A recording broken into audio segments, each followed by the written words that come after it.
안녕하세요. 2022년 포스코 SNS 캠페인 사례 발표를 시작하겠습니다. 주어진 20분 중에 앞에 10분은 소셜미디어 캐릭터 사례와 유튜브 온고잉 콘텐츠 운영 사례를 제가 먼저 말씀드리고요. 그리고 이어지는 10분간 포스코 커뮤니케이션실 뉴미디어 그룹의 주영욱 팀장님께서 캠페인 사례를 말씀드리도록 하겠습니다. 먼저 온고잉 콘텐츠 사례 중에 캐릭터 사례 서머리 영상 먼저 보시도록 하겠습니다.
네, 보신 것처럼 감사히도 포스코는 본 캐릭터 사례와 그 다음에 이어서 말씀드릴 캠페인 사례를 통해서 국제 PRF에서 진행하는 어워드 소셜미디어 부문에서 수상을 하게 됐습니다. 저는 포스코와 함께 뉴미디어 운영을 맡고 있는 종합 커뮤니케이션 그룹 KPR의 박광남입니다. 저희 포스코 뉴미디어는 KPR에서 기획팀, 디자인팀, 영상팀에서 총 14분이 기본적으로 운영에 참여하고 있습니다.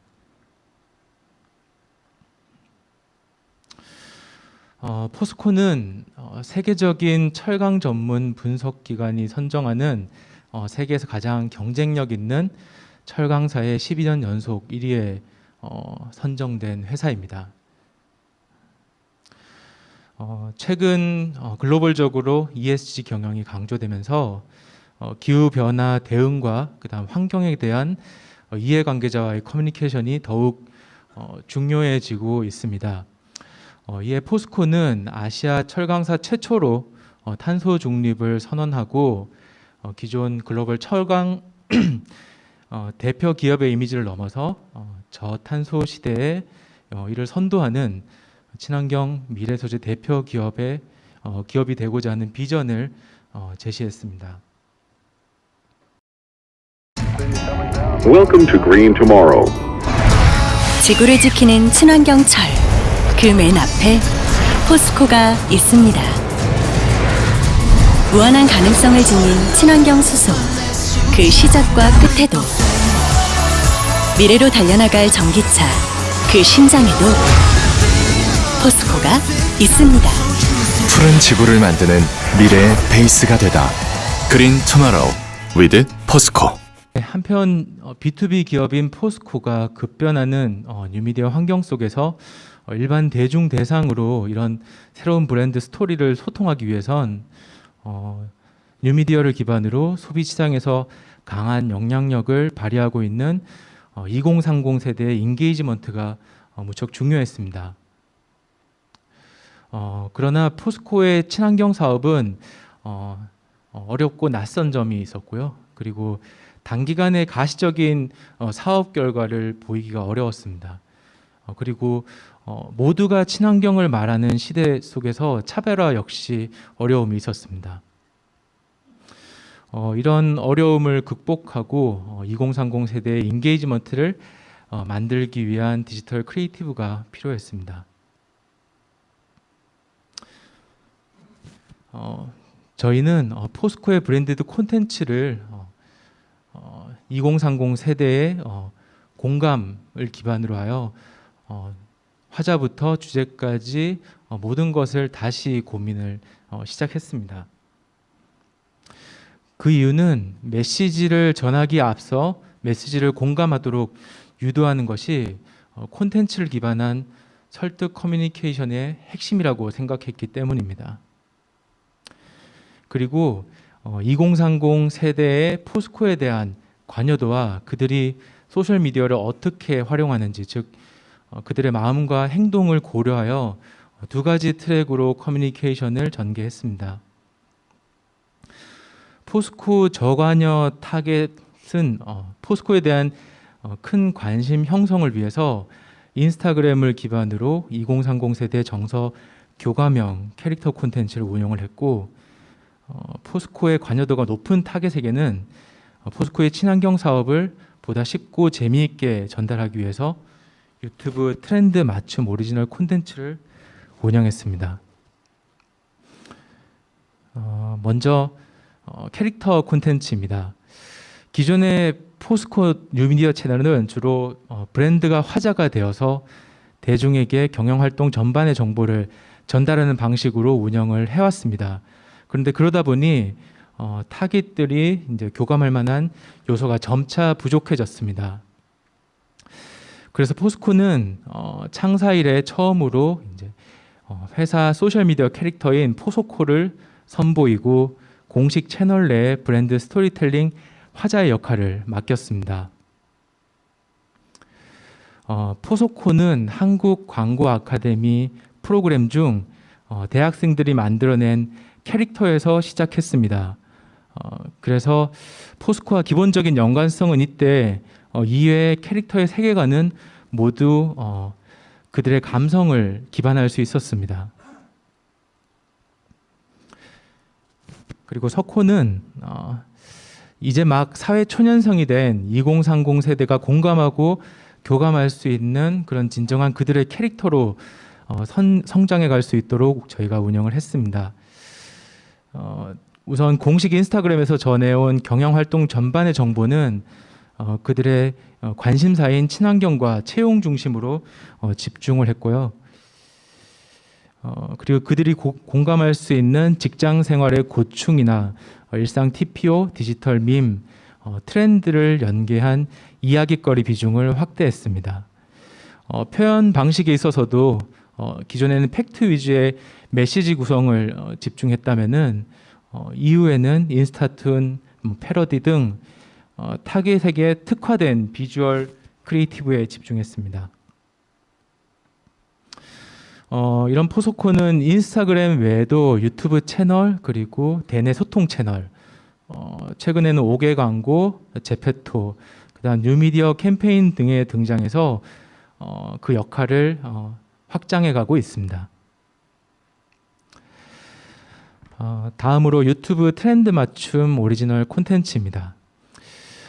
지루하고 재미없는 것을 싫어하는 2030 세대가 자칫 무거울 수 있는 브랜드 스토리를 거부감 없이 즐길 수 있도록 포스코의 모든 친환경 사업 콘텐츠는 눈과 귀를 사로잡을 수 있는 그런 디지털 트렌드 맞춤 포맷들이 적용되었습니다.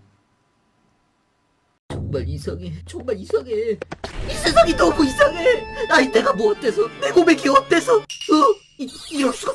여기도 운동기구가 다 사라졌네. 그러고 보니 여긴 예지와 조별과제하던 그곳이었네. 예지야 너 처음 봤을 때부터 우린 운명이란 걸 예지했어. 네, 지랄 말고 과제나 집중하세요. 사랑했다 나 예지. 이렇게 더 이상 군입대다. 야 강철 가긴 어딜 가? 예지 여긴 어떻게 사람 마음 뒤숭숭하게 놓고 사라져버리면 다야? 이 바보야. 세상에 뭐야. 가지마 강철. 네가 없어지고 소중함 알았어. 예지요. 어찌합니까? 어떡해? 아우 진짜! 저런 제가 이제 어서 시간은 되돌아가라 뿅! 뭐지? 돌아온 건가? 나가야 돼. 야 강철! 지금처럼 항상 내 곁에 있어줘. 대박. 철은 내게 소중하니까. 네. 시간이 많이 남지 않아서 조금 더 빨리 진행하겠습니다. 그 포스코가 런칭한 친환경 브랜드가 아무래도 그 내용이 어렵고 관심을 끌기가 어려워서 오히려 직접적인 광고는 피하고 2030 세대에게 어필할 수 있으면서 그리고 포스코 이미지에 반전적이라는 반응이 나올 수 있는 그런 감성의 쇼폼 영상 시리즈를 선보였고요. 때로는 포스코의 어려운 이야기를 과학 유튜버를 통해서 또 쉽고 재미있게 풀어보기도 했습니다. 지난해에는 친환경 컨셉의 바를 운영하는 JTBC의 바라던 바와 콜라보레이션을 했고 그 세트에 적용된 포스코 철의 친환경성을 보다 쉽고 재밌게 알리기 위해서 홈쇼핑 패러디 영상을 제작했습니다. 결과를 말씀드리겠습니다. 그 포스코가 브랜드 스토리텔링 화제가 된 이후에 별도 광고비 증액 없이 인터랙션과 팔로우가 크게 증가를 했고요.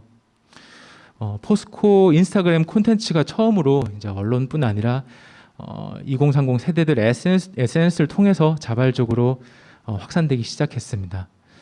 포스코 캐릭터에 대한 팬덤도 형성해 가고 있고요. 무엇보다 유튜브에서는 연령별 평균 조회율에 있어서 2030 세대가 전년 대비 2배 상당 이제 그 조회율이 증가했습니다.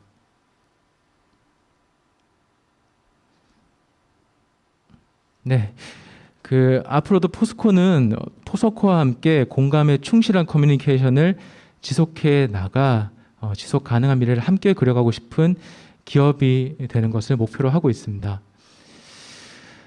네, 앞으로 다양한 활동들이 더 많이 이제 예정되어 있어서 포스코 인스타그램과 유튜브 꼭 팔로우해 주시면 좋겠고요. 계속 관심 가져주시면 감사하겠습니다. 네, 이어서 포스코 주영욱 팀장님께서 캠페인 사례를 말씀드릴 수 있도록 하겠습니다. 감사합니다.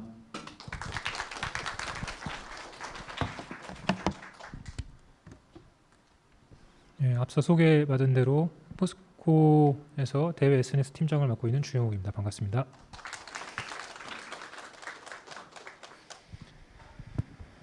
지금 아까 여기 팜플렛을 보니까 그 클라이언트 측에서 참여를 한 건 제가 유일하더라고요. 다 에이전시 쪽에서 많이 다 전문가분들이 오셨는데 저만 조금 비전문가여서 약간 좀 움츠러들긴 했는데 어떻게 보면 클라이언트 입장에서 이야기할 수 있는 어떤 그런 부분들을 조금 더 뭐 실무적이고 덜 전문적이지만 그런 부분에서 좀 클라이언트 입장의 이야기를 인사이트를 전달할 수 있겠다 싶어서 그 입장에서 한번 이야기를 해보도록 하겠습니다. 일단 사실 이게 그 클라이언트라고 하는 거는 기획 방향을 정해주고 실제로 그거를 만들고 실행하고 하는 거는 그 에이전시에서 실행을 하고 있죠. 사실 그래서 오늘 여기 KPR 앞에서 그 박강남 부장님께서 설명을 해주셨지만 저희 포스코 채널을 운영하고 있는 박강남 부장님, 뭐 이하 오늘 다 오셨죠. 포스코 팀 수민님, 교빈님, 뭐 하연님, 주영님 다 오셨는데 이 자리를 빌어서 진짜 감사를 드립니다. 왜냐하면 진짜 이분들은 그 자기 채널처럼 운영을 하시더라고요. 저희 채널을. 그래서 너무 감사드리고 저희 사실은 이 클라이언트는 그 무슨 배우의 무슨 수상 소감처럼 그냥 숟가락 하나 얻는 그런 겁니다. 그래서 오늘 제가 사실 여기 와서 발표를 한다는 게 좀 욕심인 것 같다는 생각이 드는데 저희 사례 발표를 통해서 그래도 클라이언트 입장에서 어떤 생각들을 하고 어떤 그 방향에서 고민을 하는지를 들어봐 주셨으면 좋겠습니다. 그린 투마로우 캠페인입니다. 백그라운드는 사실 탄소 배출 제한, 그 다음에 뭐 ESG 이런 것들이 이제는 트렌드를 넘어서 이제 기업 입장에서는 법 그리고 의무가 된 시대가 되었습니다. 거기에 발맞춰서 포스코도 2050년까지 그 탄소 중립을 선언을 했고, 그리고 실제로 그 비전 슬로건도 그린 위드 포스코, 친환경 소재 대표 그룹으로 가겠다라고 하는 그런 의지를 천명한 바 있습니다. 다만 이런 저희의 친환경 사업들을 대표하는 키워드들이 뭐 수소 환원 제철, 뭐 친환경 에너지용 강제, 뭐 2차 전지 밸류체인 좀 어렵고 좀 난해합니다. 그리고 저희는 B2C 기업이 아니기 때문에 B2B 기업도 어떤 이런 딱딱하고 이런 어려운 메시지들을 어떻게 하면 좀 소비자들에게 재미있고 또 공감할 수 있게 전달할 수 있을지를 고민을 했습니다. 그 결과 저희가 도출한 솔루션은 한번 유튜브에서 웹드라마를 한번 해보자라는 어떤 솔루션을 저희가 내렸고, 거기에 맞춰서 그 시리즈형 웹드라마를 온에어하게 됩니다. 제가 사실 신방과, 요즘은 신방과라는 단어가 없죠. 뭐 미디어 학부나 뭐 이런 말로 바뀌었을 텐데, 제가 이제 신방과에서 공부를 할 때 1학년 때 교양고 관련된 전공 수업에서 맨 처음 등장했던 그 미디어 학자분이 마셜 맥루안이라는 분이 계셨죠. 그분이 그 미디어 이즈 더 메시지라고 하는 그런 말을 남기셨는데, 그 미디어 자체가 하나의 메시지다라고 하는 그 말이고, 이 말에 대한 이제 해석을 여러 가지로 할 수 있겠지만 제 입장에서 해석을 해봤을 때는 그 예를 들자면 수소 환원 제철을 우리가 전달을 하고 싶다. 수소 환원 제철의 메시지가 되는 건데, 그거를 어떤 매체를 통해서 전달하느냐에 따라서 그 광고주 입장에서의 어떤 클라이언트 입장에서의 그 메시지를 대하는 방식도 바뀌는 거고, 또 수신자 입장에서 그 메시지를 받아들이는 어떤 인식의 방식도 바뀐다라는 것이죠. 그래서 사실은 포스코는 정말 잘하고 있는 것 중에 하나가 언론 홍보입니다. 사실 쏟아내는 보도 자료가 거의 일주일에 진짜 수십 개가 되고, 그래서 정말 어쩔 때는 삼성보다 더 많이 그 보도 자료를 쏟아내고 실제로 신문에서 그런 것들이 기사화가 되죠. 하지만 이런 지면 기사들은 좀 전통 미디어들이고, 또 TV 광고도 1년에 한두 편씩 꼭 하고 있거든요. 그런 것들도 사실 전통 미디어진 성격이 강한데, 문제는 이런 부분들이 상당히 좀 일방향적인 메시지라는 것이고, 그러다 보니 우리가 목표로 하고 있는, 앞서 박강남 부장님께서 설명하셨지만 그 MZ 세대들에게 조금 더 다가갈 수 있는 그런 부분들이 있으면 약했다. 그래서 저희가 선택한 매체는 사실 유튜브입니다. 유튜브, 좀 더 구체적으로 말씀드리면 유튜브 웹드라마인데, 이렇게 해보자라고 하는 순간 사실 저희 광고주 입장에서도 이제 마음과 태도가 바뀌는 거죠. 그러니까 기존에는 어떤 지면을 통한 수소 환원 제철을 이야기할 때는 좀 더 전문적이고 많은 이야기, 정보를 전달을 하고, 그 다음에 그것들에 대해서 또 전문적 인터뷰도 하게 되고, 이런 어떤 조금 뎁스 있는 많은 정보들이 전달이 되었다면, 우리가 유튜브를 하자라고 결정하는 순간 이제 좀 더 재미있고 공감 가는 메시지를 만들어 보자라고 저희가 태도 바뀌었고, 그리고 그 메시지를 받아들이는 입장에서도 포스코가 그 어떤 유튜브의 뭐 어떤 내용과 상관없이 포스코가 이런 약간 B급스러운 콘텐츠도 만드는구나, 이런 것들을 하고 있구나라고 하는 게 하나의 메시지가 되는 거죠. 그 자체가 그거는 포스코가 마냥 뭔가 하드하고 헤비한 기업은 아니구나. 조금 더 그 MZ 세대를 생각을 하고, 아니 저런 콘텐츠가 경영진한테 컨펌이 됐다라는 거는 그래도 조직 문화가 조금 더 유연하지 않을까라는 것이죠. 뒤에서 이제 콘텐츠를 보여드리겠지만, 사실은 기존에 이제 포스코가 했던 화법들 뭐 좀 더 진중하고 뭐 격이 있고 이런 것들을 좀 버렸거든요. 그런 부분들을 우리가 유튜브 웹드라마를 통해서 전달을 하고자 했던 부분입니다. 그래서 작년에 이제 첫 번째 미스테리 스릴러라고 하는 장르를 표방을 하면서 그린 투마로우 캠페인이 온에어 되었습니다. 그 중에서 시간 관계상 그 1편에 대한 부분을 잠깐 보는 것으로 하겠습니다.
어우 씨 여기 어우 석호야 에서 여기까지 모시고 그 보신 분들도 계시겠지만 그 저희 뒤에가 궁금하신 분들은 그 저희 포스코 TV거든요. 유튜브에서 검색을 하셔서 구독, 좋아요, 그다음에 알림 설정 하시면 좀 감사하겠습니다. 그래서 저희가 이 말하고자 했던 수소 환원제철, 그다음에 뭐 친환경 에너지용 강제, 2차 전지 소재 밸류 체인이라고 하는 이런 것들을 웹드라마 시리즈로 총 3편으로 저희가 엮었고요. 그 세 번째 편은 이제 올해 연말이나 내년 초에 이제 발행될 계획입니다. 그래서 총 이렇게 3개 편에 대한 시리즈로 저희가 하고 싶은 얘기들을 전달을 했다라는 부분이고, 그래서 여기 보시면 막 그런 여러 가지 깨알 디테일이 있다는 얘기인데, 저희 포스코만의 어떻게 보면 유니버스를 만들었다라고 보시면 될 것 같습니다. 여기 보시면 뭐 그 인터스텔라, 뭐 엣지 오브 투마로우, 백 투 더 퓨처, 심지어 마블까지 모든 세계관들이 다 이렇게 믹스가 된 그런 독특한 저희만의 유니버스를 만들었습니다. 관심 있으시면 꼭 좀 봐주셨으면 감사하겠습니다. 관련된 이벤트도 진행을 했었고요. 그래서 사실은 저희 포스코 TV에 한 500여 개의 컨텐츠가 있는데, 그 중에서 그런 조회수와 그 다음에 어떤 그 인터랙션이라고 할 수 있는 댓글, 좋아요 이런 반응량들이 탑을 찍었습니다. 그래서 저희 내부에서도 상당히 고무적으로 생각을 하고 있고, 그래서 이런 어떻게 보면 시청 지속 시간이라는 부분도 한 5분 정도 되는 것 중에 저희가 분석을 해보니 거의 3분에 육박할 정도로 그 몰입감 있는 컨텐츠를 만들었다라고 저희가 생각을 하고 있습니다. 뭐 댓글들도 긍정 댓글이 한 3,000여 개 정도 막 달리고 반응들이 상당히 좋았던 그런 성공적인 캠페인이었고, 실제로 아까 IPRA, 그다음에 10월달에 뭐 대한민국 SNS 대상 이런 어워즈들도 지금 막 많이 받고 있습니다. 마지막으로 제가 이제 드리고 싶은 말씀은, 사실 저희가 이 캠페인을 하고자 하는 목적은 두 가지였습니다. 첫 번째는 MG 인게이지먼트, 그거는 앞서 뭐 설명을 드렸고 이 발표 사례가 말씀을 드린 부분이고, 두 번째 사실 그 이면에 숨겨진 것은 탑 인게이지먼트라는 부분인데, 사실 그 경영진들한테 이런 것들을 보고를 하면은 사실 잘 이해를 못 하십니다. 포스코 캐릭터를 가지고 이런 걸 하겠다 잘 안 되죠. 보고를 한다고 해도 수정사항으로 돌아오면 그게 또 컨텐츠가 산으로 갈 수 있고, 그래서 근데 그렇게 될 수밖에 없는 게 경영진들이 잘 이게 관심이 없습니다. 유튜브나 아니면 인스타그램에 이런 거에 그런 것들을 열심히 해야 된다라는 건 알겠지만 본인들이 사용하지 않기 때문에. 제가 전에 있었던 직장이 YTN이라는 직장인데, 그 YTN이라는 회사는 절대 망하지 않는 이유가 그 CEO들이 그 차 안에서 출근을 하면서 그 YTN을 보거든요. 그러면 기업 홍보실에서 YTN 무조건 광고를 넣어야 되는 거죠. 그래서 망하지가 않는 건데, 반면에 유튜브나 인스타그램은 옵션이죠. 근데 저희는 그걸 역이용한 게, 그렇다면은 그들이 관심이 없다면 한번 몰래 만들어 보자. 그럼 몰래 보고하지 말고 일단 뭐 질러보자. 그리고 나서 제대로 만들어서 한번 결과를 만들어 보자. 이런 인게이지먼트도 형성하는 부분들, 조회수, 댓글 이런 것들을 제대로 한번 만들어서 그걸로 상도 받아보고, 그래서 사후 보고를 한번 해보자라고 이렇게 갖고 그 전략이 주요했죠. 그렇게 되면 경영진에서는 어쨌든 우리 쪽으로 예산 그리고 관심을 가지게 되는 거고, 그것들이 더 좋은 콘텐츠를 만들게 되면 그런 선순환이 만들어지는 그런 구조를 만들 수 있는 거죠. 그래서 사실 그런 부분들에 있어서는 어떤 저희 그 클라이언트 입장에서의 제가 그 인사이트를, 그런 어떤 경영진 탑 인게이지먼트 형성이라는 부분들, 그런 것도 사실은 생각해 볼 거리가 아닌가 해서 마지막으로 그런 말씀을 전달드리면서 발표를 마치도록 하겠습니다. 감사합니다.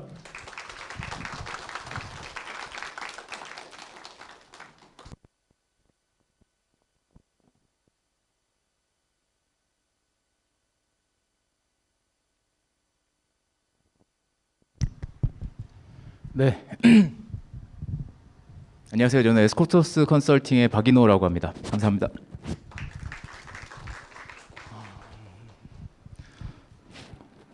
네, 시작을 하겠습니다. 시작을 하면 화면이 켜지겠죠. 뭐 시간이 많이 지나서 빨리 좀 해달라는 요청을 주셨는데 그래도 감사 인사는 드려야 되니까 사실 PR하는 사람들이 자기 PR은 제일 못한다라는 얘기들을 저희끼리 하는데 오늘 어쨌든 이런 좋은 프랙티스 발표라는 기회를 좀 만들어주신 조수영 회장님이랑 뭐 김혜영 박사님 그리고 다 이하 뭐 보이지 않는 데서 일하시는 간사분들한테도 정말 감사를 드리고 김기훈 대표님에게도 감사를 좀 드리면서 발표를 좀 진행을 해보도록 하겠습니다. 철강회사의 대표적인 포스코의 사례를 들으셨다면 저희는 석유화학의 대표 회사인 GS 칼텍스의 사례를 좀 말씀을 드리도록 하겠습니다. ESG라고 하는 개념들은 다들 한 번씩 들어보셨을 텐데 아무래도 학생분들이 많으니까 ESG와 CSR이 어떤 차이가 있느냐라는 점을 좀 말씀을 드려야 될 것 같아요.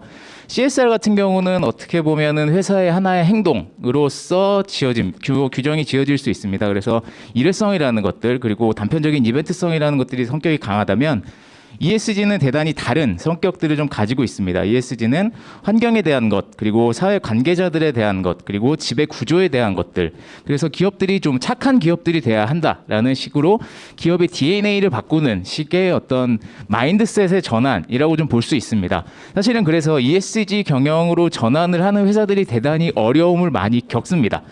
그래서 뭐 이런 노력들을 많이 하시는데 GS 칼텍스 같은 경우에는 대단히 일찍 ESG라는 것들에 대해서 깨달으셨고 그래서 지속가능 보고서라는 것들을 지금 10년 넘게 발간을 해오시고 계시고 그다음에 대단히 ESG에 대해서 관심이 많은 경향을 좀 가지고 계십니다.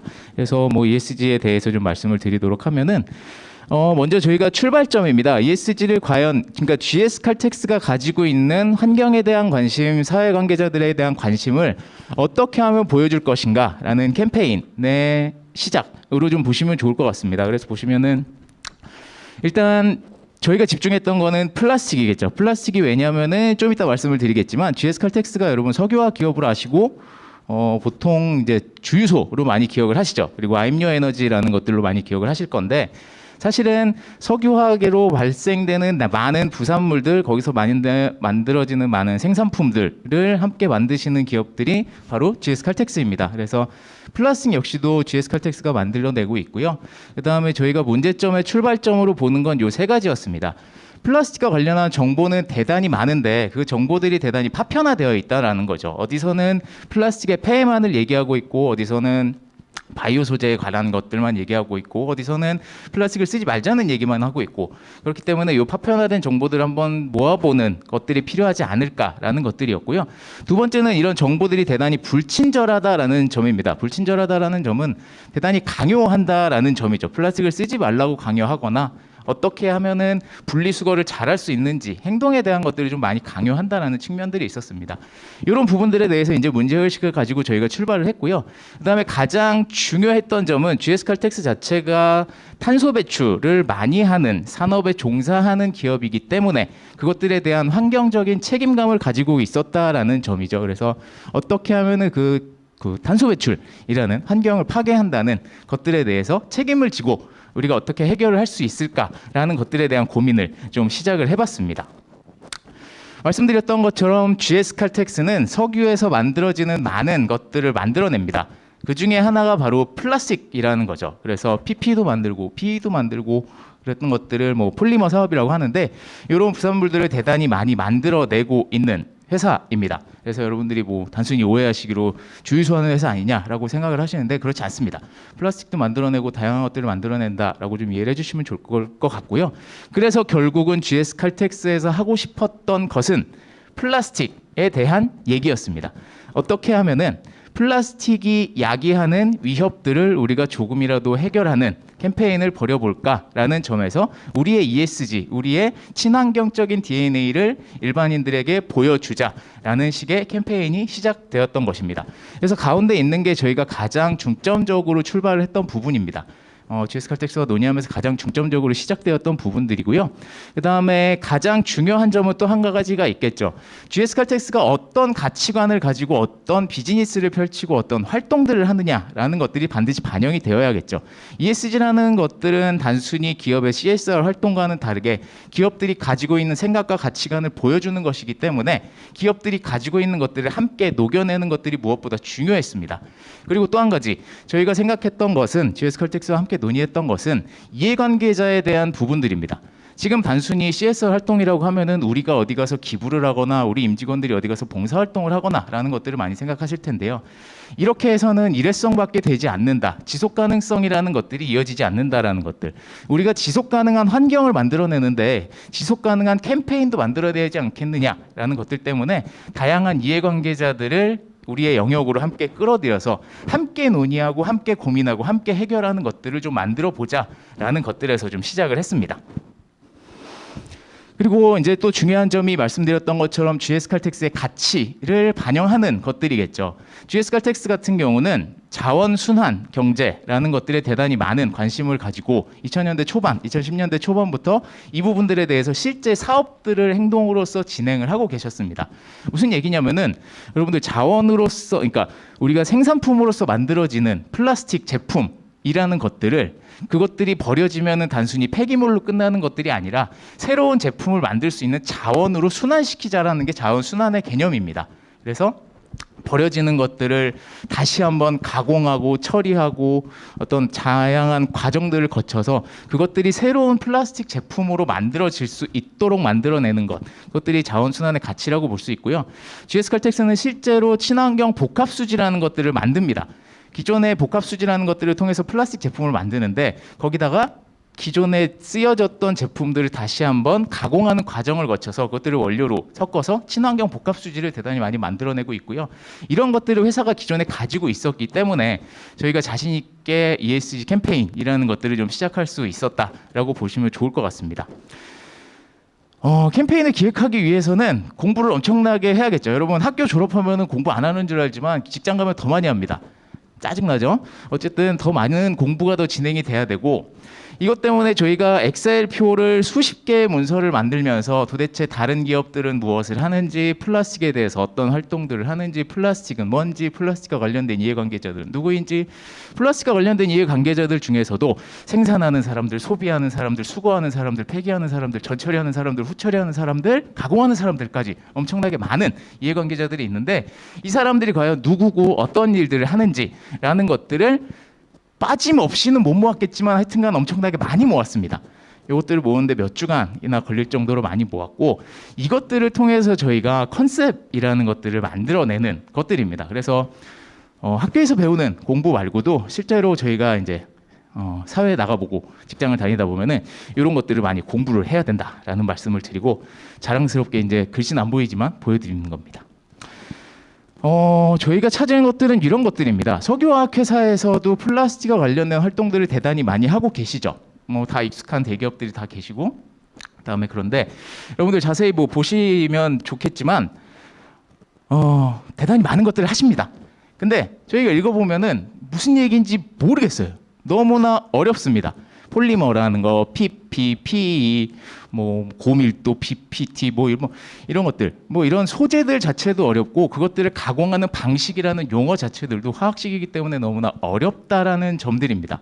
어찌됐건 다양한 이해관계자들이 뭔가를 하고 있긴 한데 그게 저희가 이해할 수 없는 수준이라는 거죠. 너무나 이해 수준을 넘어선다라는 거죠. 어쨌든 사람들을 우리가 뭘 하는지, 우리가 어떤 노력을 하는지, GS 칼텍스가 어떤 것들을 위해서 이런 것들을 하는 것인지를 이해시키자라는 것들이 바로 시작점이었습니다.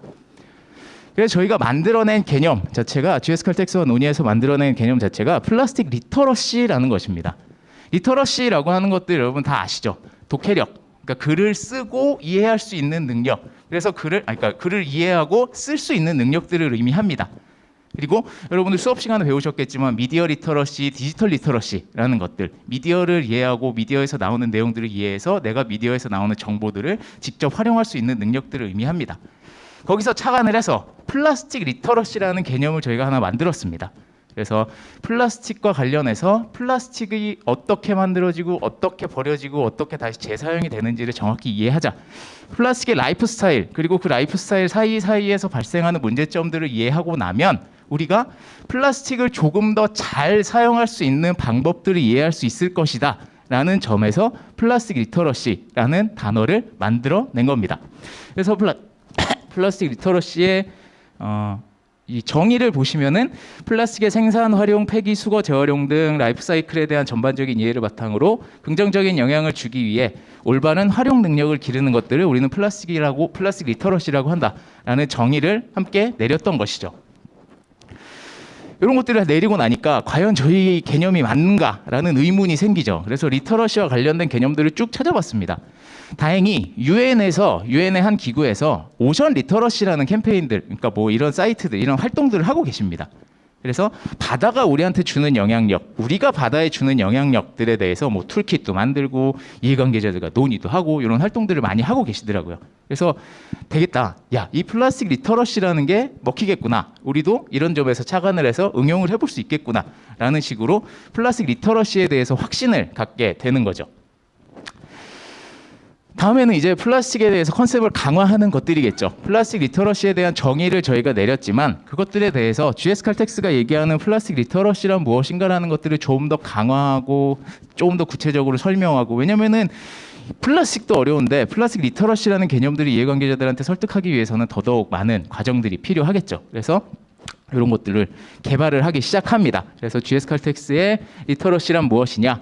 GS 칼텍스는 플라스틱 쓰레기의 수거, 재활용 과정에서 발생하는 다양한 문제를 깊이 들여다보고 이해관계자들을 직접 참여시켜 함께 문제를 해결하고 플라스틱 리터러시를 높이도록 회사의 리소스를 투입한다라는 규정을 내리는 것입니다. 저희는 플라스틱에 대단히 다양한 과정들이 있지만 수거와 재활용 과정에서 발생하는 문제점들을 살펴보겠다라는 점이죠. 조금 이따 말씀을 드리겠지만 왜 수거와 재활용이냐? 바로 GS 칼텍스가 이것들을 재활용하는 기술들을 다양하게 가지고 계시기 때문입니다. 그래서 여기에 집중을 하는 것들을 저희는 GS 칼텍스의 플라스틱 리터러시라는 개념으로 내린 거죠. GS 칼텍스의 플라스틱 리터러시는 사실 지금 완성된 개념은 아닙니다. 저희가 완성된 개념으로 만들지 않았고 지속적으로 확장될 수 있는 개념으로 만들었습니다. 저희가 지금 웹 콘텐츠를 만들긴 했지만 이것으로 완성되는 게 아니라 앞으로 더더욱 많은 과정들을 통해서 로드맵들을 통해서 훨씬 더 크게 펼쳐나갈 계획이고, 그것들은 요 장표는 그것들에 대한 목표라는 것들을 보여드릴 수 있고요. 그 다음에 저희가 지금 리터러시라는 것들을 런칭한 상태입니다. 6월에 런칭을 했고, 그 다음에 그거와 관련된 웹 컨텐츠를 발간을 했습니다. 발행을 했고, 그것들에 대해서 이제 뭐 바이럴을 진행하고, 뭐 보도자료는 아직 아니지만 바이럴 진행하고 기획성 컨텐츠를 확산하는 단계까지 나가고 있습니다. 두 번째 단계까지 나가고 있고요. 앞으로 세 번째, 네 번째 단계로 점점 확장되는 개념이다라고 좀 이해를 해주시면 좋을 것 같고, 그런 의미에서 뭐 베스트 프랙티스가 되기 위한 발표랄까, 뭐 그런 식으로 좀 이해를 해주시면 좋을 것 같습니다.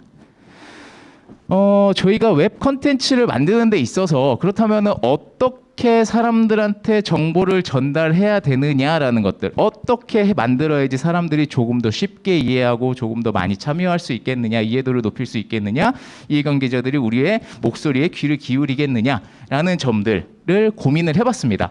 저희가 뭐 GS 칼텍스와 논의하면서 찾은 방법은 바로 인터랙티브 컨텐츠라는 것입니다. 인터랙티브 웹 컨텐츠라는 것인데, 뉴욕타임즈에서 가장 먼저 시작을 했죠. 여러분 뉴스 보시다 보면은 단순히 텍스트로만 이어지는 게 아니라 막 화면이 움직이고 스크롤을 내리고 저희가 클릭을 하게 되고 뭐 이런 컨텐츠들이 있을 겁니다. 그런 것들을 인터랙티브 웹 컨텐츠라고 하고, 저희는 그런 방식을 좀 차용해서 정보성 컨텐츠를 우선 만들어보자. 그 정보성 컨텐츠에는 다양한 이야기가 담겨야 한다. 저희가 아까 처음에 문제의식에서 얘기했듯이 정보가 대단히 파편화되어 있는 상황에서 전체적으로 모아서 볼 수 있는 사이트를 만들어내자, 공간을 만들어내자, 컨텐츠를 만들어내자라는 식으로 시작을 한 것이었죠. 그래서 그런 것들을 인터랙티브 웹 컨텐츠를 개발을 하자라고 시작을 했고요. 이제 뭐 페이지를 만들고 컨텐츠를 만들기 위해서는 스토리 라인의 정리가 반드시 필요합니다. 그래서 일단 저희가 볼 때 플라스틱 리터러시가 필요한 이유, 플라스틱이 필요한 이유겠죠. 플라스틱이 필요한 이유라는 것들을 먼저 설득을 해야 됩니다. 여러분, 플라스틱이 없이는 지금 살아가기가 대단히 힘든 상황입니다. 불가능하다라고도 보입니다. 여러분 주변에 보시면 지금 플라스틱이 한 100개는 넘게 보이실 텐데 이것들을 대체할 수 있는 소재도 없고 이것들을 당장 바꿀 수 있는 소재도 없고 대안이 없는 상황에서 무의미하고 굉장히 무모하게 플라스틱을 쓰지 말자라는 캠페인들이 너무 많이 펼쳐지는 상황이 대단히 위험하다라는 것이죠. 특히나 그렇기 때문에 우리는 플라스틱을 잘 사용하자라는 것들에 대해서, 그러니까 어쨌든 플라스틱이 우리에게 영향을 주는 것은 맞기 때문에 그것들을 잘 사용해서 부정적인 영향이 최대한 줄어들고 긍정적인 영향이 최대한 늘어날 수 있도록 우리가 바꿔야 한다라는 것들이 이번 콘텐츠의 시작점이었습니다. 그래서 보시면은 플라스틱을 이해하는 것에서 시작해서 플라스틱의 여정에 대해서 문제점을 제시하는 것들, 그리고 문제점에 대한 해결책을 간략하게 제시하는 것들, 그리고 플라스틱의 지속 가능성, 어떻게 하면 플라스틱을 지속적으로 사용할 수 있는가라는 것들을 만들어내는 것들이 저희 컨텐츠의 핵심이었습니다. 이런 것들은 목차였고요. 저희가 그래서 다른 사이트들을 참고하자. 그래서 저희가 봤던 레퍼런스들이고, 그래서 단순히 저희가 뭐 저희 얘기만 하는 게 아니라 사실 보고서 쓰면은 누가 못 쓰겠습니까? 저희가 처음에 얘기했듯이 이거는 단순히 우리만의 활동이 아닙니다. GS 칼텍스만의 활동이 아니기 때문에 다양한 이해관계자의 얘기를 들어볼 필요가 있다는 거에서 오디트를 진행하고, 여기 뭐 표현하진 않았지만 워크숍들도 많이 진행을 했습니다. 그래서 이런 것들을 통해서 실제로 이해관계자들이 고민하고 있는 점, 이해관계자들이 생각하고 있는 문제점, 이해관계자들이 필요로 하는 점, 이해관계자들이 다른 사람들한테 알리고자 하는 점들을 모아서 이런 것들을 정보성 콘텐츠로 만들어내자라는 식으로 진행을 했습니다. 이것들이 이제 뭐 그 내용들이겠죠. 뭐 구체적인 내용은 좀 읽어보시면 좋을 것 같고요. 대단히 학술적인 내용도 있고 실질적인 내용도 있고 여러분들이 모르는 내용도 대단히 많습니다. 저희가 플라스틱에 대해서 좀 무관심했다라는 점들이 많이 생각이 들더라고요. 저도 이제 이걸 만들면서. 그래서 콘텐츠를 만들기 위해서 쓴 보고서입니다. 이것도 하나의 보고서가 되겠죠. 이만큼의 길다란 콘텐츠를 가지고 이것들 인터랙티브 콘텐츠로 만들어내는 작업들을 저희가 진행을 했습니다. 그래서 저희가 실제로 만들어진 게 바로 이 플라스틱 리터러시라고 하는 사이트입니다. 한 번만 보여주시겠어요?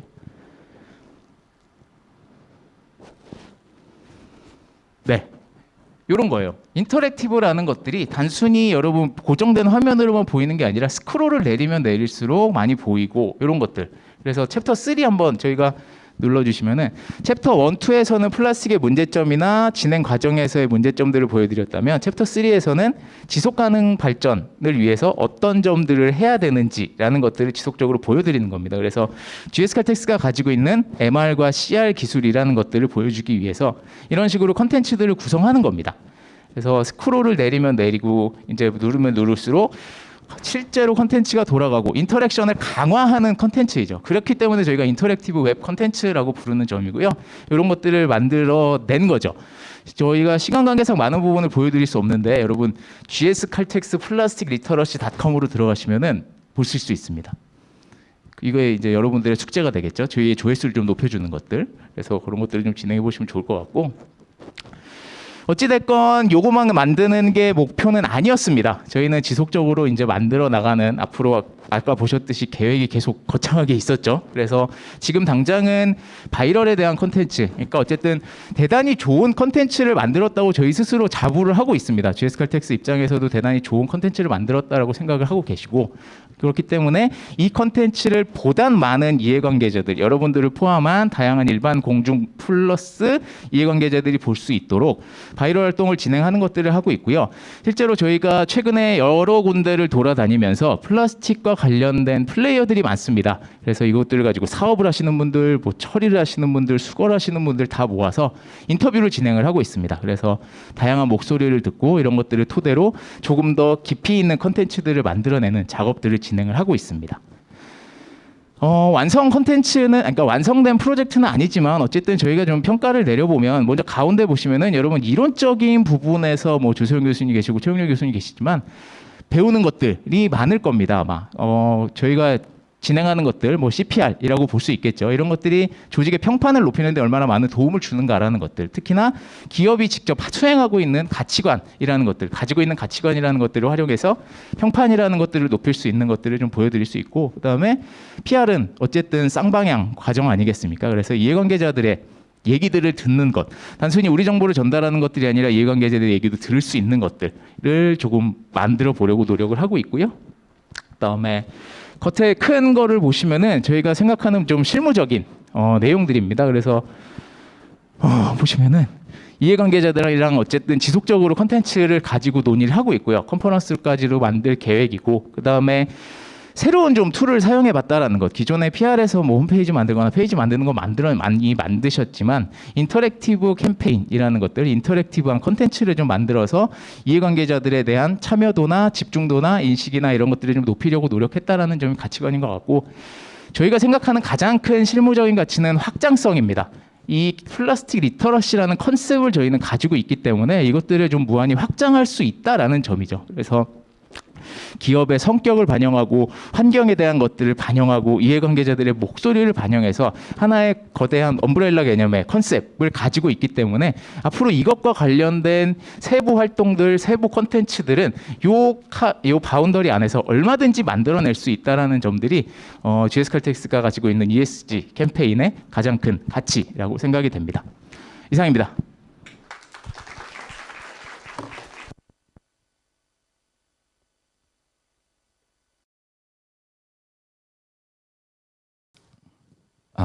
발표 잘 들었습니다.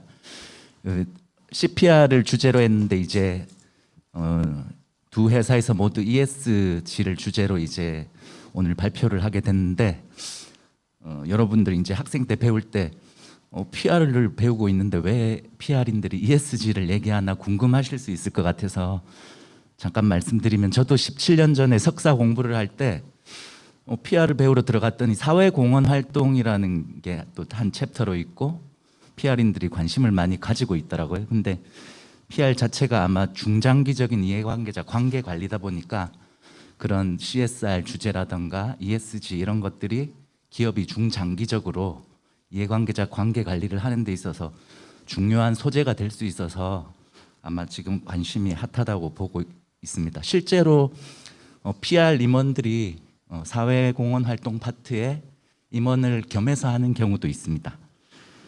첫 번째 이제 저희 그 박광남 부장님, 주영욱 리더님 이제 KPR에서 발표를 해주셨는데, 우선 함께 오셔가지고 서로 존중해 주시는 이제 모습이 참 보기가 좋았고, 큰 상 수상하신 거를 이제 축하를 드립니다.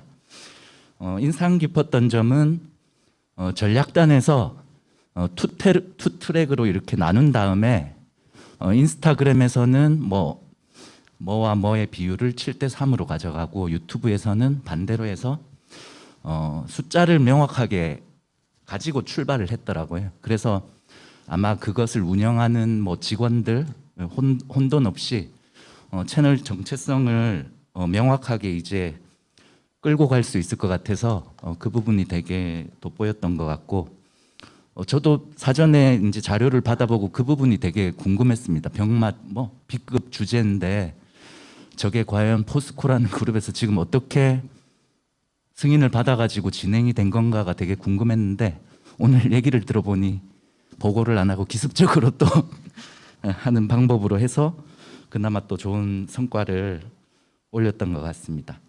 그리고 이제 그 효과 측정 부분에 있어서는 조금 보완을 하면 좋지 않을까 하는데, 1차적으로 이게 젊은 세대들이 이 정도로 2배 이상으로 많이 올랐다, 이런 것들이 이제 큰 성과로 이제 보이고, 오늘 계속 이제 주제로 많이 나오는 이제 뭐 댓글 반응이라던가, 물론 A들이 그 내용 분석을 하려면 시간이 많이 걸려서 좀 힘든 부분이 있고, 그 내용 분석까지 해서 다음 전략으로 또 반영하려면 PR 담당자 입장에서 골치 아픈 거는 사실입니다. 하지만 댓글들이 좀 많이 달렸던 뭐 컨텐츠 한 2-3개를 선정해서 어떤 내용들이 있었는지를 조금 더 분류를 해서 아마 가지고 있는데 안 보여주셨을 수도 있고 보여주시면 조금 더 좋았을 것 같고, 마지막으로 드리고 싶은 말씀은 이제 2030 특히 클릭 수를 많이 재밌게 해서 유도하겠다,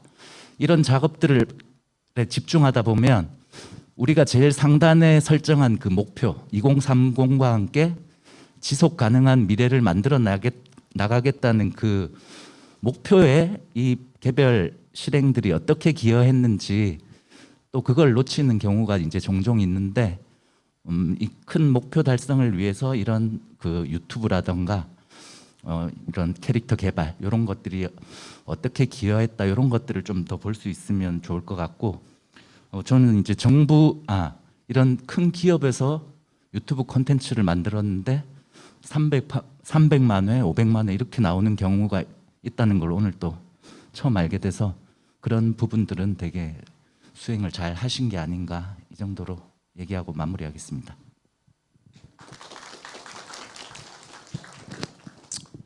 네, 그 토론 맡게 된 선문대학교 최용림입니다.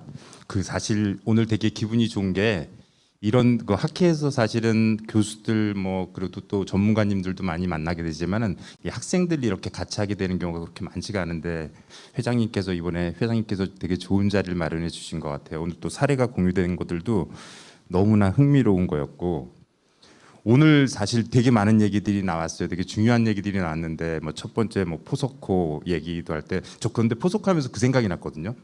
지난 월요일 날인가 저기 제 제자들도 조금 있는데 그 오랜만에 한 3년 만에 회식을 했어요. 그러니까 코로나였으니까 회식을 한 번도 안 했었던 거죠. 근데 저는 보통 회식하면 그 전에 막 되게 오래까지 있고 그랬었거든요. 뭐 맥주도 한 잔하고 소주도 한 잔하고. 근데 그 자리에 이렇게 있는데 제가 한 3, 40분 앉아 있었나? 그리고 맥주도 한 잔 안 했을 거예요. 그리고 집에 갔어요. 왜 갔냐 하면은 얘네들하고 잘 어울리지는 못하겠는 거예요. 이제 제가 뭐 나이가 든 걸 수도 있고 그런데 다른 건 뭐냐면 용어가 좀 달라요. 저하고 말을 이게 얘네들 말하는 걸 못 알아듣겠더라고요. 얘네들 막 웃고 그러는데 못 알아듣겠더라고요.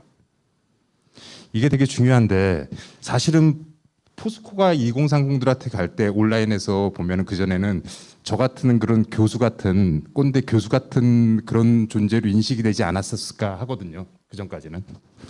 근데 오늘 이 포스코를 보고 이 소프트 컨셉을 보면서 그 소프트 컨셉에 대한 노력들을 하는 걸 보면서 포스코가 이 사회에서 특히나 이 사회에서 되게 중요하게 여겨지고 있는 2030 세대들한테 친구가 되려는 노력을 하고 있구나. 이 사회에서의 존재 가치를 인정받으려는 노력을 하고 있구나라는 그런 느낌이 들어서 대단히 앞으로 이제 포스코만이 아니라 다른 데들 되겠죠. 오늘 사실 제일 중요한 단어들이 오늘 사회에서 제일 중요한 단어들이 나왔어요. 뭐냐면은 sustainability, 그 지속 가능성, 인게이지먼트 그리고 또 ESG 요새 가장 많이 하는 거. 이거는 사실 이 사회뿐만 아니라 이 PR, 커뮤니케이션 연구에서 가장 중요하거든요. 근데 이 세 가지가 하나가 이어져요. 왜냐하면 결국은 지속 가능성이라는 건 소셜 서스테이너빌리티거든요. 이 사회에서 계속해서 살아남을 수 있느냐에 대한 것들이에요. 근데 사회에서는 혼자 살 수가 없잖아요. 그럼 누군가 계속해서 관계를 맺으면서 살아야 되고 그럼 인게이지먼트가 돼야 돼요. 이 사회에서. 인게이지가 돼야 돼요. 그러니까 그리고 친구들을 만들어주고 인게이지가 되려면 뭐였냐? 그들이 고민하는 걸 같이 이해를 해야 된다라는 거죠. 그러니까 사실은 CSR이 이 사회에 대한 문제들, 사회 환경적인 문제들을 얘기하는 게 바로 CSR이고 그 다음에 넘어가서 ESG를 얘기를 하는 거거든요. 그런데 그런 관심들을 가지고 이제 참여를 하는 거죠. 뭐 그 전까지는 2030들이 포스코한테 중요했겠습니까? 사실은. 그런데 이제는 그냥 포스코에 그냥 B2B로 하는 기업 파트너가 아니라 2030들도 사회 파트너가 되고 그들과 같이 고민을 나눠야 되는 거죠. 그런 점에서 또 다음에 보면은 되게 아까 그 리더님이 그 말씀하셨잖아요. 마샬 맥루한 얘기를 해주셨는데 뭐 그래 미디어 자체가 메시지다라고 말씀하셨는데 오늘 이거 들으면 사실 요새 이런 얘기도 하거든요. 메시지 자체가 미디어라는 얘기를 해요. 메시지 자체가 미디어라는 얘기도 해요. 그런데 이걸 볼 때 대단히 중요한 이 사회적인 문제인데 이것들을 아까 말씀해 주신 그 플라스틱 리터러시 이게 사실은 공적 그 소셜 코즈에 대해서 있어서 사실 이런 집약적인 단어들 메시지를 만들어내기가 되게 쉽지가 않아요. 근데 보면은 내가 오늘 딱 느꼈을 때 요새 저도 공공 캠페인에 관심이 많고 ESG도 관심이 많고 CSR도 관심이 많아가지고 그런 것들 많이 보는데 최근에 본 것들 중에서 제일 마음에 드는 이 메시지 같아요. 그리고 지속 가능성을 가질 수 있는 플라스틱 리터러시라는 거. 사실 이 플라스틱 리터러시로 아까 인터액션에 대한 얘기고 쌍방향 커뮤니케이션을 얘기했는데 이거 자체가 미디어로서 메시지 자체를 미디어로서 이걸 가지고 이걸 중계 매체로 해가지고 많이 커뮤니케이션 되고 이 사회에 기여하고 환경도 나아질 수 있을 것 같기도 하거든요. 그래서 오늘 되게 뭐 오늘 제가 뭐 지금 제가 토론을 맡은 부분이 지금 이 두 사례니까 두 개만 얘기를 했는데 첫 번째 오늘 하루 종일 이 사례들이 좀 더 저한테 너무 와닿는 사례들이고 그 다양한 이슈들을 다뤄가지고 이런 자리가 앞으로도 많이 마련됐으면 좋겠다는 생각을 했습니다. 예, 감사합니다.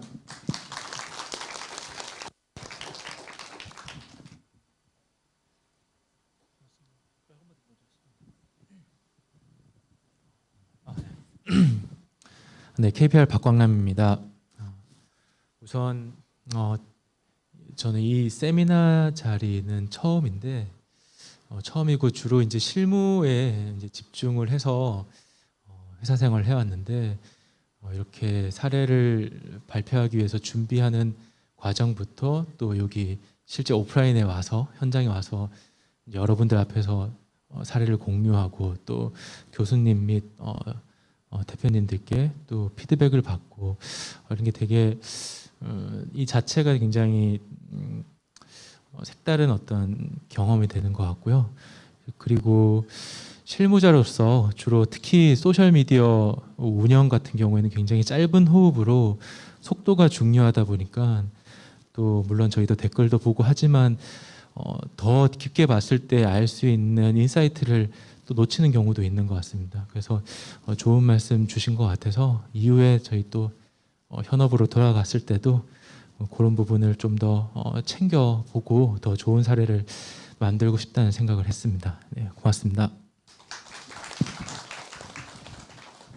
저는 뭐 짧게 말씀드리겠습니다. 아까 앞서 그 말씀 주셨던 조언 중에서 그러니까 저희가 사실 MG 인게이지먼트 지금 현재는 사실 작년부터 저희가 이렇게 좀 아까 말씀드린 대로 좀 이렇게 보고를 사전 보고를 안 하고 만들어서 사후에 이제 결과 보고하는 이런 어떤 시스템이 한 1년 정도 지금 해오고 있는데 그러다 보니까 여러 가지를 파일럿으로 시도를 해보면서 거기서 성공하는 것도 실패하는 것도 있고 그런데 지금 이제 성공한 케이스를 보여드린 거고 그러다 보니까 이제 그 MG 인게이지먼트에 너무 좀 집중한 게 아닌가라는 좀 생각을 좀 했어요. 그러면서 어떻게 보면 MG 인게이지먼트 플러스 우리가 하고 싶은 어떤 메시지 이런 것들이 좀 전달이 되어야 되는데 그런 부분에서 오히려 오늘 GS 칼텍스에서 가져오신 이런 리터러시라고 하는 플라스틱 리터러시라고 하는 부분들이 저희한테는 상당히 그 시사하는 바가 좀 큰 것 같아요. 그래서 반대로 오늘 이 자리에서 이렇게 좀 벤치마킹이라고 해야 되나? 제가 그 포스코 홍보관 프로젝트를 한 적이 있었는데 그때도 보니까 GX 칼텍스 쪽에 그 여수에 무슨 홍보관이 하나 있어요. 예울마루라고는 홍보관이 있는데 그것도 저희가 이제 벤치마킹해서 진행을 했었던 적이 있었는데 오늘 이렇게 이런 자리 만들어 주셔서 너무 감사드리고요. 오늘 있었던 이런 인사이트들이 저희가 홍보를 하는 데 있어서 정말 큰 도움이 될 것 같습니다. 정말 실질적으로 도움이 되는 그런 자리였던 것 같습니다. 감사합니다. 네. 뭐 리터러시라는 개념을 만드는 데 있어서 가장 사실은 큰 역할을 했던 거는 저희와 GS 칼텍스와의 끊임없는 논의였던 것 같아요. 그래서 아무래도 저희는 이 컨설팅 회사이고 그렇기 때문에 클라이언트라는 게 항상 존재합니다. 그래서 클라이언트와 저희 컨설팅사와 얼마나 많은 얘기를 하고 얼마나 많은 고민들을 같이 해주시느냐라는 것들이 대단히 큰 역할들을 했던 것 같고 사실 뭐 플러스 리터러시 지금 얘기해 주셨지만 인게이지먼트라는 점들 뭐 앞으로 ESG라는 점들 때문에 지속 가능한 캠페인으로 만들어 보자라는 욕심들이 더 있습니다. 그래서 지금 GS 칼텍스 보고 계실 텐데 인사를 드려야죠. 보고 계실 텐데 어쨌든 계속 지속적으로 좀 만들어 나갈 수 있는 캠페인을 만들기 위해서 저희도 노력할 거고 아무래도 가장 감사드리고 싶은 부분은 GS 칼텍스겠죠. 아무래도 가장 많이 고민을 해주시고 뭐 박 팀장님이야 박 책임님 뭐 다 고민 많이 해주셔서 좀 일을 쉽게 할 수 있는 것 같습니다. 감사합니다.